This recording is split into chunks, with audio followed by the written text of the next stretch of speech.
Από εκείνη τη βραδιά πέρασαν 39 χρόνια. Εκεί που βρισκόταν το καφενεδάκι της οδού Πατησίων, βρίσκεται σήμερα μια πολύβουη καφετέρια γεμάτη φοιτητές και περαστικούς που πίνουν βιαστικά τον καφέ τους. Στη γειτονιά εκείνη τίποτα δεν έχει αλλάξει, τίποτα δεν είναι όπως παλιά. Το ίδιο και στον κόσμο μας. Τα παιδιά που κλείστηκαν εκείνη τη νύχτα στο Πολυτεχνείο έχουν μεγαλώσει πια. Βάδισαν για χρόνια μέσα σε φωτιά και σίδερο. Πάλεψαν να δώσουν ζωή στα όνειρά τους. Σήκωσαν στις πλάτες τους τα όνειρα και τις ελπίδες ενός ολόκληρου λαού. Σήμερα τα παιδιά εκείνα είναι σχεδόν 60 χρονών.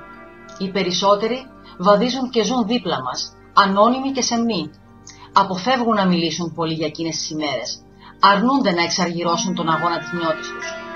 Όμως οι φωτιές που άναψαν εκείνες τις νύχτες στην Αθήνα φλόγισαν τις ψυχές μας, φώτισαν καινούριους δρόμους, δρόμους δύσκολους και ανηφορικούς, μα ωραίους, δρόμους ανοιχτούς στο μέλλον.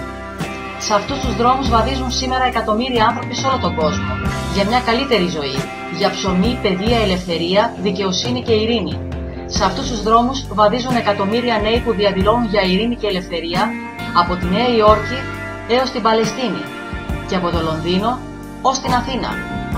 Σε αυτούς τους δρόμους, τους δύσκολους και αντιφατικούς, να ενώσουμε τα βήματά μας, να ενώσουμε τις αγωνίες μας και τις ελπίδες μας, ειδικά σήμερα που ο λαός μας δοκιμάζεται σκληρά από την οικονομική κρίση. Η θυσία των αγωνιστών του Πολυτεχνείου δεν πρέπει να πάει χαμένη και να μείνει μια στεγνή ανάμνηση επαιτειακού χαρακτήρα. Πάντα υπάρχει η ανάγκη για πολυτεχνία, ειδικά στις μέρες μας. Το μήνυμα του Πολυτεχνείου ζητάει δικαίωση, ιδίως σήμερα, που το ψωμί λείπει από χιλιάδες οικογένειες, που η ανεργία χτυπάει την πόρτα κάθε σπιτιού, που η δημόσια παιδεία εκτελείται από τα τάγκς των μνημονίων και τα συμφέροντα των τραπεζιτών.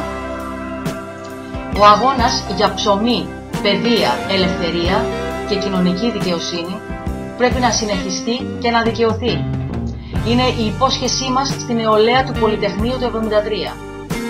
Είναι η υπόσχεσή μας στις γενιές που έρχονται.